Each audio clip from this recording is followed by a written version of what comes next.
નમસ્કાર, હું છું આપના સાથે ઈશા દુબે। આપ જોઈ રહ્યા છો જનસાક્ષી ન્યૂઝ। નજર કરીએ આજના મુખ્ય સમાચારો પર।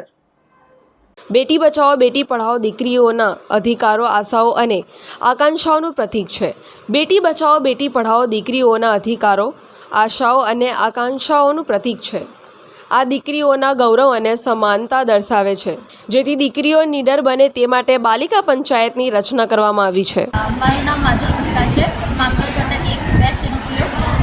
આજરોજ માંગરોળ ઘટકની કિશોરીઓ અને તેમજ જે ગ્રામ પંચાયત ખાતે આંગણવાડી અને ગામોમાં જે બાલિકા પંચાયતની રચના થયેલ છે, અને સાથે સાથે આંગણવાડી કેન્દ્ર જે પૂર્ણા સખી અને સહસખી છે, કે હાલની કિશોર જે આપણી ભવિષ્ય અને આવનારી પેઢી છે, એઓને લીડરશિપ થાય અને આત્મનિર્ભર થાય અને એમની જે આત્મવિશ્વાસનું બળ છે તે મજબૂત થાય, તેના માટે સરકારશ્રીએ બાલિકા પંચાયતની રચના કરી છે, જે અંતર્ગત માંગરોળના જેટલા પણ ગામો છે તે દરેક ગામોમાં બાલિકા પંચાયતની રચના થઈ છે। અને એમાંથી બાલિકા પંચાયતમાંથી બાલિકાઓને આજરોજ અહીંયા બોલાવેલ છે, કે જેથી કરીને કિશોરીઓ એમના ગામોમાં જે અન્ય કિશોરીઓ છે તેમના પ્રશ્નો છે તેનું નિરાકરણ કરી શકે અને એમના પ્રશ્નોને ઉપર સુધી લાવી શકે અને એમને આત્મનિર્ભર થઈ શકે।